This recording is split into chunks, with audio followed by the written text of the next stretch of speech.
Yeah, what's going on? The PS5 Pro is coming. It's so close now. What we are with Tuesday as of recording this. No, sorry, it's Monday as of recording this. What am I talking about? It'll be here in 3 days. Release date's November 7th.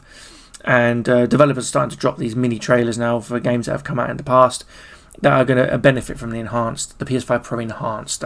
They're upgrading basically, and they're saying this is the way to play this game. And I'm going to say right now, when I play Spiderman 2 on my PS5 on my television, just for context, I've got an LG OLED 55-inch, and it looked absolutely gorgeous. The game was flawless. I thought it was a beautiful game. I never had any issues with it. Now they're telling me that when you get the PS5 Pro, which I'm getting, that it's going to be even better. So, but is it going to want me to go back to Spider-Man 2 and play it again because of, some changes or tweaks? So this trailer is designed essentially for people who own the PS5, considering get a Pro, but why should we get a Pro? If you've already purchased a Pro, they're saying, okay, you've got the Pro, come back and play Spider-Man 2 again. Well, if you haven't played it originally, and you get a Pro, get Spider-Man 2. So I'm going to look at this trailer, and I know there's another trailer as well talking about Ratchet and Clank. So I just want to hear what they have to say realistically about what they're going to talk about here.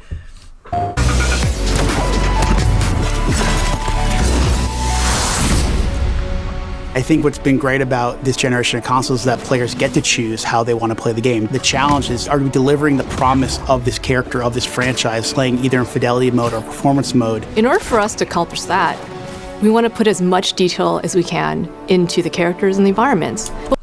But that's true of any game.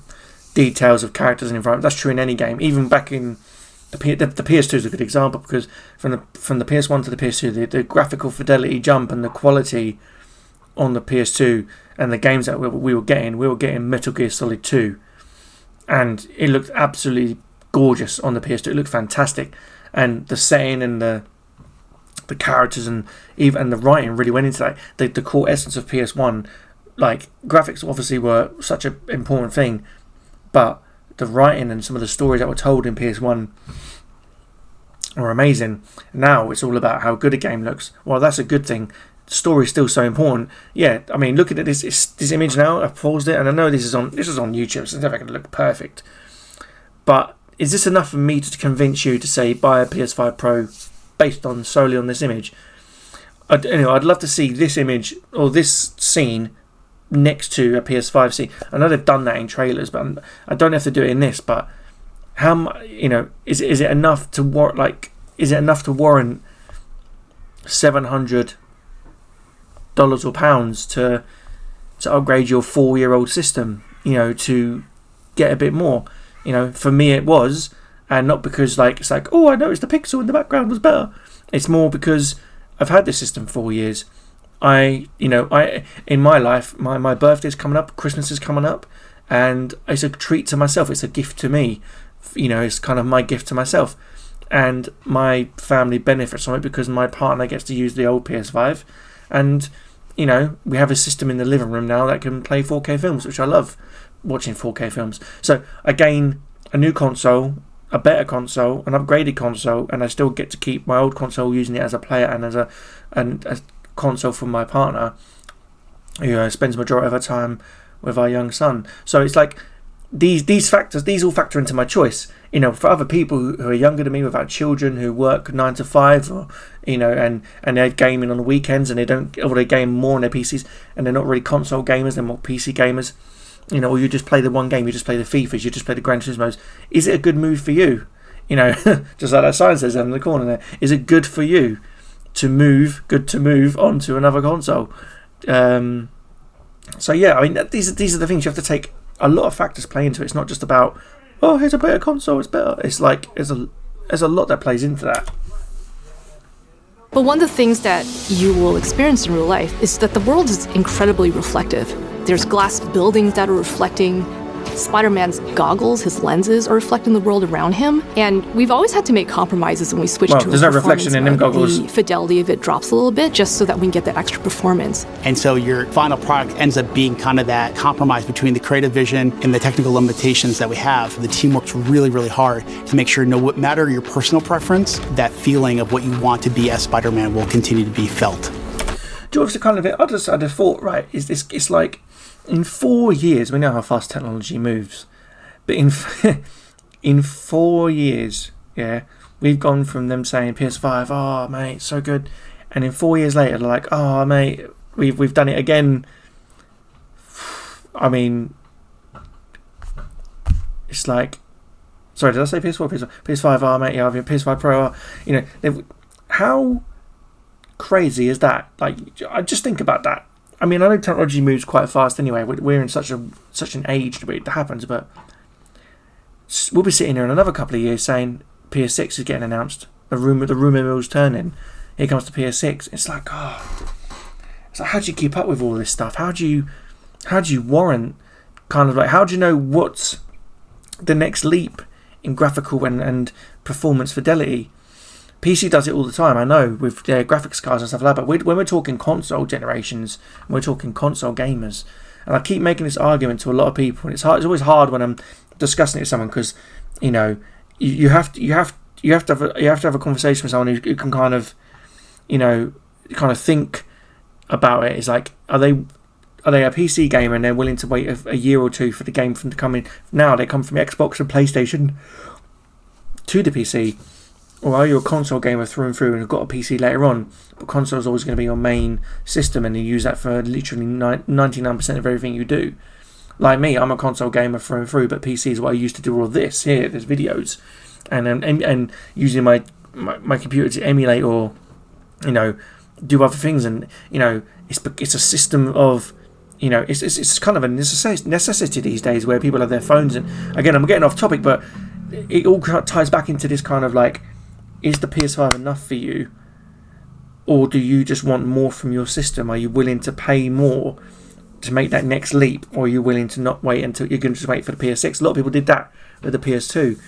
You know, they got the PS2s and the PS2 Slim, and I ain't getting the Slim. I'll just wait for the PS3. You know, then they got the big PS3. Oh, I'm not getting the PS3 Slim. I'm just going to stick with my normal PS3.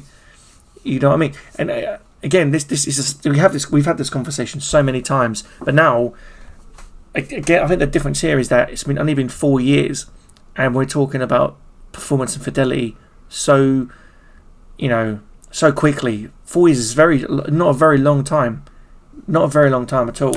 Very, very quick. The PS5 Pro fits in nicely where it allows for higher fidelity. The ray tracing is now 2 to 3 times as fast.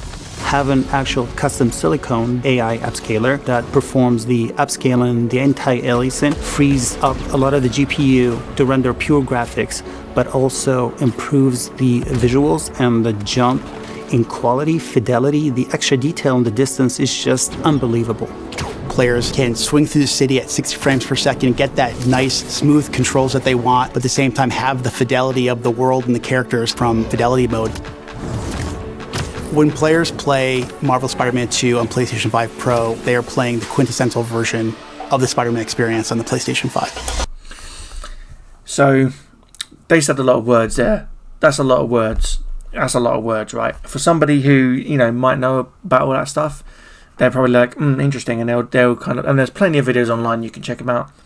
But for somebody who doesn't know what the fuck they're talking about, that's going to go right over your head, and all you're going to hear is better graphics, plays better, it's the quintessential version. You know, you'll understand them terms.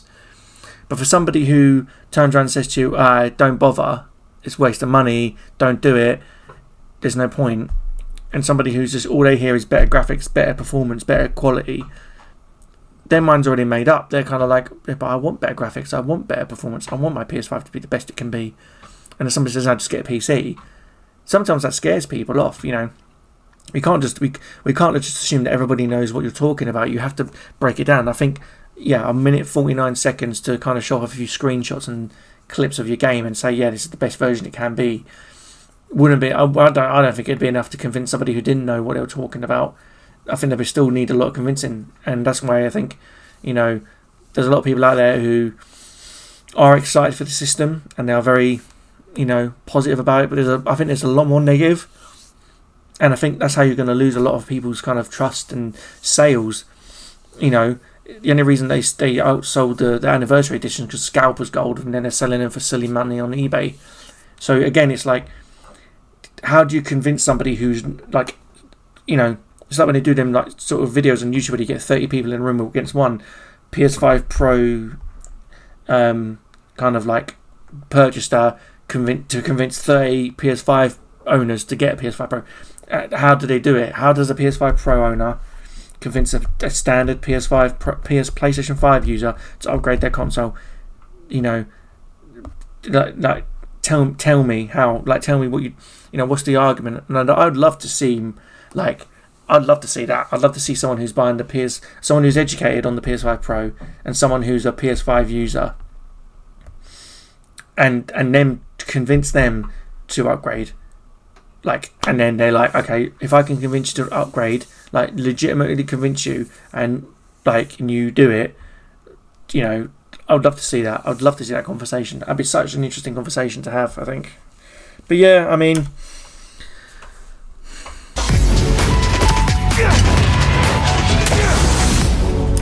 but again, this is it. Again, it's like, you know, again, it's just like, it's hard for me to sit here and say, oh, they look really good, because it looked good anyway. And, and already going to go back to, you might be saying, oh, why'd you buy a PS5 Pro then if it looks the same? It's like, it's not about whether it looked the same or whether it didn't.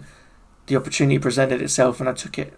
Simple as that. If the opportunity wasn't there for me to get the Pro, I would not be having the Pro on the 7th. I would not have the Pro. There's no way. There's no way, but the opportunity was there for it, and I went for it. So I am looking forward to getting it. You know, it's a brand new console. It's fresh.